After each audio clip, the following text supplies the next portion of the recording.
Hi there and welcome to Bill's Seadoo Midlife Crisis. My name is Bill, and in today's video I would like to bring you along as I install a bilge pump. This is an automatic bilge pump in my 2014 Seadoo GTI, and if you follow my channel you know that I'm a stickler for safety, and I am also probably a little more than average worried about taking on water and sinking one of these. So I always install a bilge pump, and this one's new to me, so we're doing a bunch of work on it. It doesn't have a bilge pump, so we're going to install it. So I have used this one a couple times, and this is a sail flow bilge pump, automatic bilge pump from Amazon. I've forgotten the price. It's about 70 bucks, 60 bucks. It's not expensive. It works great. It's automatic. The switch for it is built right into it. So it's bigger than the smaller ones that don't have a switch that you actually have to install an actual switch to turn it on. This has a float in it that automatically turns it on and off as water is present or not. And I prefer that. I don't want to have to think about turning the bilge pump on. If there's water in the jet ski, you don't necessarily know, and you wouldn't necessarily know until it started acting funny or tilting to one side because of the water. I would rather the bilge pump just automatically turn on and start pumping water out. To go along with this, I purchased the plumbing kit that you need. This is actually not the one I'm going to use on this machine, but the hose is the same. The only difference is this has a white through hole connector, and I want a black one because what I am planning to do is install it right here in the back, and I'll show you that in more detail. Either on the back or up near the front, one or the other. Either way, it's on the black part of the hull, so I'd rather have the through hull fitting in black instead of white. Otherwise, it's the exact same. So what you need to buy when you do this is a pump. You need a plumbing set, which is just really the hose and the through hull fitting. Sometimes these come together depending on what you buy. And for the wiring, you need some standard 12-volt wire because you have to extend the wire that is on the pump itself in order to attach it to your battery. And the one thing that they don't tell you until they don't tell you at all. So you figure this out at some point. You need a fuse, an inline fuse. So I'll show you that as well. I purchased a little kit with a bunch of these inline fuses that you just connect inline. So you have a fuse inline from the battery to the pump itself. So in case there's ever a problem, it won't damage any of your electronic components. It'll just blow the fuse. It's an important point because these pumps or a lot of the accessories, heated grips, little USB ports that you can install. There's all sorts of there's all sorts of accessories you can install on your jet skis. And truthfully, most of them are quite cheap. So this is not a super high quality thing. It's only 70 bucks. I would expect this to break before or malfunction before something in my jet ski. And if that does happen, I want the fuse to blow, not something really expensive in my jet ski. Those inline fuses are like $5 each, so they're totally worth the investment. So the steps are, I have to find a good spot inside the jet ski to put the pump, and then I have to take the bottom part. I don't know if you can see that. I'll show you in more detail later, but the bottom part, which is the little filter strainer part, you glue that right into the bottom of your jet ski, down nice and low, somewhere where it's going to fit and not be out of the way, but still be down nice and low. And you let that dry, and then you add the wiring to the pump itself, snap it in, find a spot for the plumbing and the through hull. Then you have to actually drill through the hull to make a hole for the through hole fitting, and then you hook it all up and then connect it to the battery, and that's it. It's a very simple job. I've done it a couple times now, and for anyone who's done it, this video will be of zero help probably, but if you've never done it, this might give you a few tips and tricks that might help make you feel more comfortable doing the job. So step one, we'll get right to it, which is having a look and finding a spot for the pump itself and where we're going to glue this strainer in. Okay, let's get to it. Okay, so the first step is to figure out where to put the bilge pump. This is it, as you've seen before. So, relative to size-wise, it's, a bit bigger than my hand. It definitely isn't going to fit down there. I mean, it could fit down there, but there's so much in the way. You want it as low as possible, right? So right down there beside the drive shaft, right here. Let's see if I can get that down there without knocking everything around. Something like that. Not quite, but you want to make sure that you have room to get the hose on and off, and you also want to make sure it's not hitting anything or it's not too close to anything. But right about there, won't sit there because it's on a bit of an angle, but you get the idea. There allows me to take the hose off the back. So it allows me to take the hose off the back there. The wiring's all good. It's not in the way of anything. I'm going to glue that down with 3M 4200 and get that kind of set just like about there, like that. And I think that that's going to be the easiest spot. Now, it doesn't really matter. As long as I can get the hose on and off easily, I have enough hose I can take it anywhere in the machine. So I'm not exactly sure where I'm going to take it out of the machine yet. Still figuring that out, and I'm waiting for the actual through hull fitting to show up from Amazon before I figure out where I want to put it. So first things first, I'm going to sand down there on the bottom just to clean it up, and then clean it with some alcohol to get it nice and smooth. So just basic sandpaper. This is not Lysol. This is actual alcohol. And then I'm going to use my 3M 4200 and glue that down. Let it dry for a couple days, and then that'll be just that first step. Okay, so just a very light sanding. Just clean it up and make sure the surface is in nice, clean, and very stickable. Okay, so now I'm just going to spray a bunch of alcohol. This is 70% isopropyl alcohol, good for cleaning, and make sure that I'm just going to clean up the dust from the sanding that I just did, and give that a second to flash off and dry. That should just make that a nice clean spot. It wasn't that dirty. Interestingly, you can see right there, you can see the little line of carbon that is, I'm told is quite normal for the carbon seal. You see a little bit of that. So I'm going to take the bottom right off of this because we don't need to stick the whole thing in there. And that way it's a little easier to manage. So I'm going to get that down there like that, and we're going to put it in like so. You know what I'm going to do? I'm going to put the top back on, and I'm going to mark where I want to do this.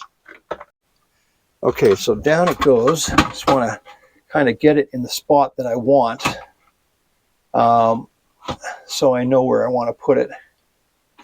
So, hard to do, hard to reach, because this thing won't sit straight, but I want it right around there, like that, because I want the hose, I want easy access to the hose.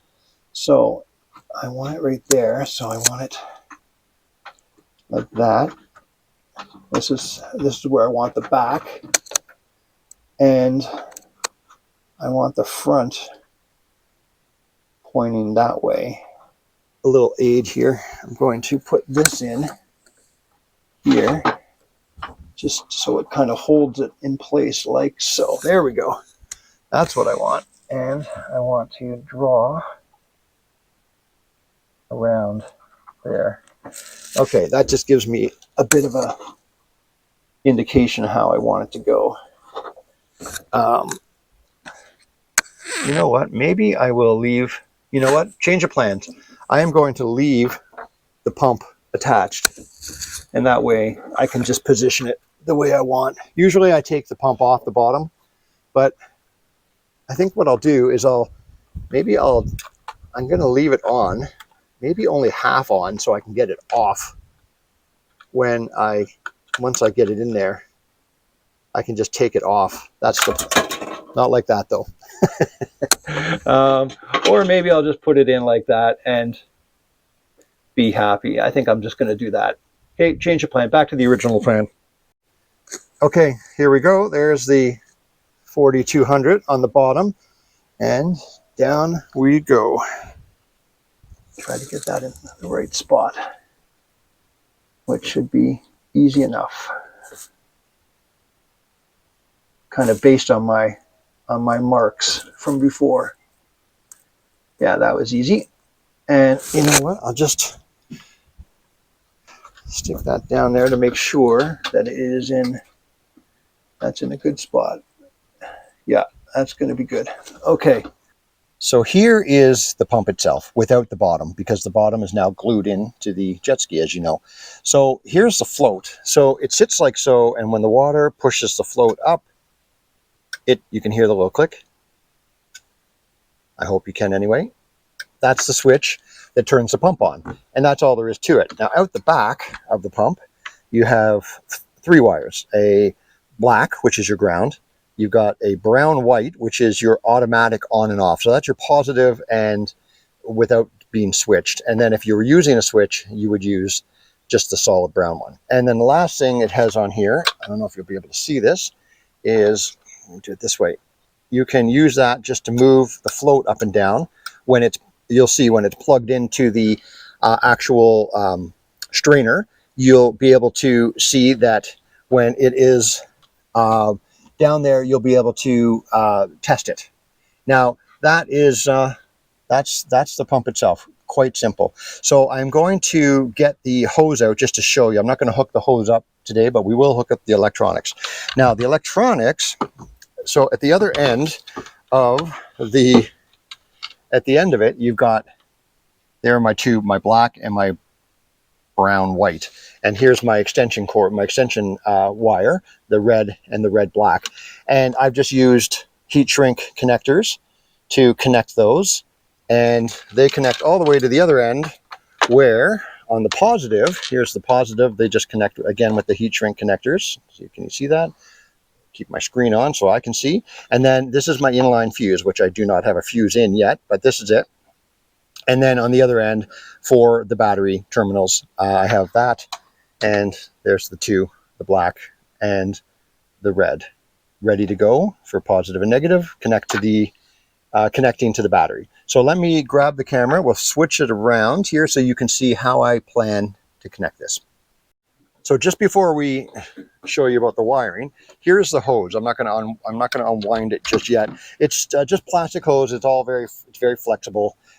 And there's about 4 or 5 feet of it, so you can get almost anywhere in the jet ski with it, and it simply connects with a worm clamp and onto the, like so, and you tighten up the worm clamp, and that's all there is to it. Very simple, standard. And on the other end of this will be the through hull fitting. So you will unscrew this, and you will drill a hole big enough for the fatter part of this to get through, and then you will pop it through, usually putting a little bit of silicone here and some silicone here, and through the outside, through the inside, and away it goes. Here's an important thing though to take note of, because I've made this mistake. If you can see inside of here, I don't know if you can see it, there is a stopper, or that is a what's it called? A sculper valve. And that stays closed for water trying to go in this way. And when water, I'm just going to blow on it. Let me see if I can make this, do a demonstration here. Here we go. Ready?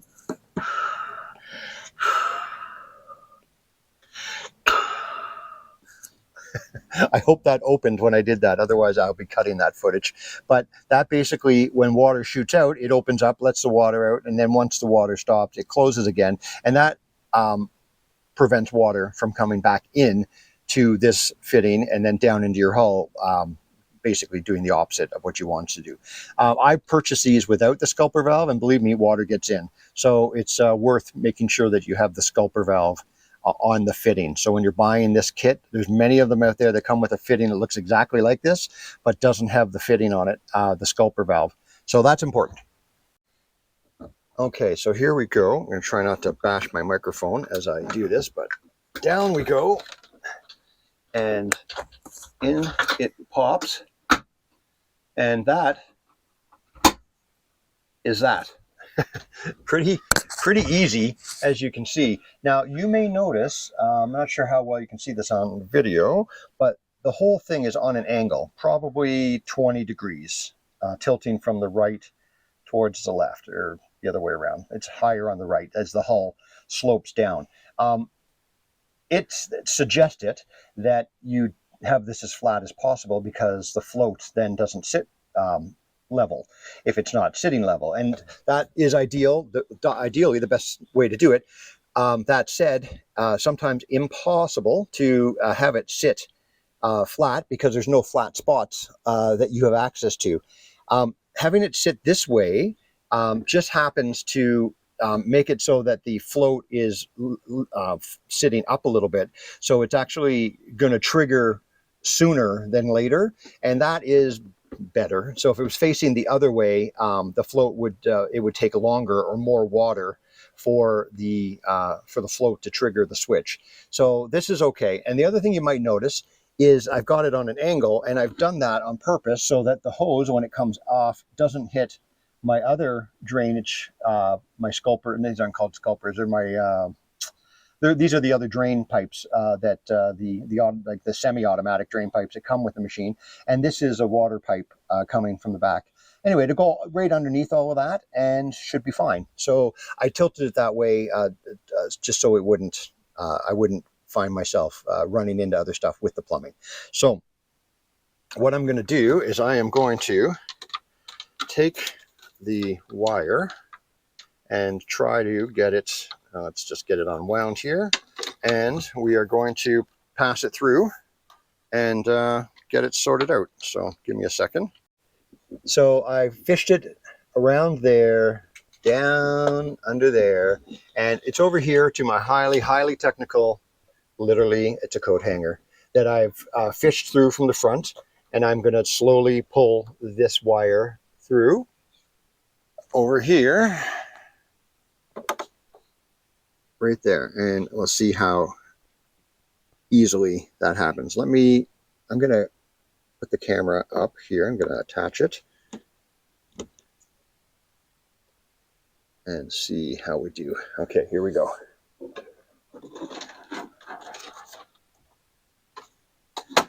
We did great. Okay, so I'm finished tying all of the cables down. I didn't record it because, frankly, it was super awkward and it wouldn't have been very good viewing. But what I ended up doing, let me see if I can get the camera in there. I think I can. There it is. See how I've got it attached to the, I think it's a steering cable. And it's just pulled through there, and I'll pick it up on the other side. The one thing I was a little bit concerned about is down here, where the wire comes through, this right here is the exhaust manifold, and it gets pretty hot. So I tried to tie it so that it would not be in contact with it. And there is also a hose that has a plastic sleeve around it, and I did not attach it to that because that was probably very hot, but it's not touching that either. You can just barely see the wire there, just going on the outside. So I think it's going to be fine. We'll find out. If it stops working and I melt the wire, well, that'll mean I should have run it this way. Anyway, that's that. And over here, it comes through down here. Get over here and get it so I'm not bashing the mic. So there you can see it comes through here. I put it over the vent hoses and underneath the that's the fuel hose right there, and then I just attached it to some other wires here, coiled up, and dropped it down to right there where the battery will be, and it'll attach right there, and that's all there is to it.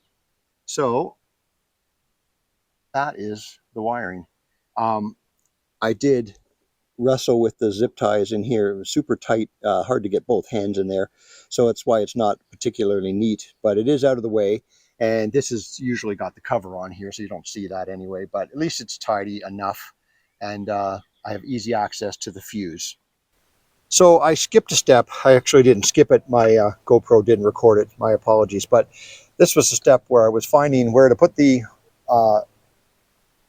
outlet fitting and and actually drilling the hole. But let me back up a bit and show you what I kind of surmised on it all. So originally, I wanted to put it right there. And that seemed like a cool idea, and I've seen other people do it. Problem is this, so this is my through hole fitting with the scalper. You can see it in there. That doesn't really fit there very well. It's bigger than this, and it would have been hard. Well, it would have been impossible to get a nice tight fit. And what I was worried about is quite often when you're riding, when you stop, a big gush of water comes over the back here. And I had a bad feeling that I might actually take on some water where this wasn't fitting very well, even though that would have looked cool. If this was just a bit bigger or a bit more flat, I would have put it there for sure. So then I thought, well, I wanted it up front. I wanted it here. I wanted it right here so it would shoot over the bow. That's not the bow. Over the port side. That's the starboard side. Oh my God. Over the right-hand side, right over the gun wall. That's what that's called. And I would be able to see it. So my leg would be here, and it would shoot over here, and that would be great. And that would have fit right there. No problem. Nice and flat. The other way around. And I put it there on a few other skis. Problem is down here inside is the air box is right there. I don't know if you can see that. Let me see if I can get the camera down there. The air box is right in here. And it was going to make it kind of impossible or really awkward to get this fitting in there. Along the side here, there's just, I could have got it, no problem, except then the hose is going to be right here by the exhaust, anywhere along here. This is all really hot. So I didn't really want to put the hose there. And on this side, see if I can swing the camera around.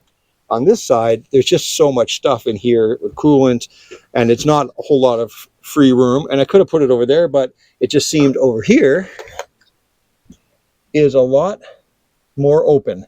So I'm going to be able to take the hose from down there straight up and get it, sorry about that, straight up and get it right into the bottom of the fitting right there. So that was my thinking. Okay, so I just took a minute to clean this area with some compound. I actually sanded it a bit. There's still a bunch of scratches here, but there was a bunch right around this hole that I wanted to get rid of before I put this in. So I am going to insert that baby in there.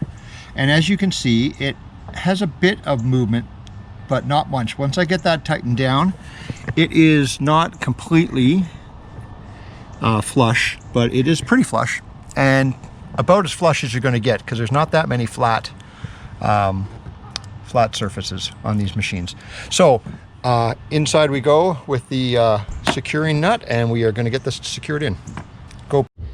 Okay, so there's not much to see here. I'm going to take the nut and get her on there and tighten it up, and that'll be all there is to that part. And then we'll just attach the hose, and this job will be done.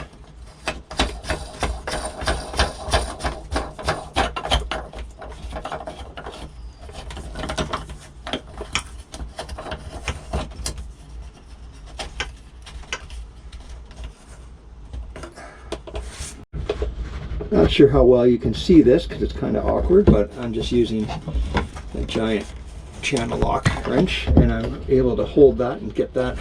Again, I don't want to reef it on there tight because it's only plastic, and it is, but I think we're good. And if I bring you out here, you will see that now it looks pretty flush, just because the plastic bends a bit. That's why I don't want to pull too hard. But that is all good, and we should be all set. Okay, all done. I didn't record that because my hands were going to totally be in the way. But as you can see, I've connected the hose, and it just runs right up. It's going to get blocked out here.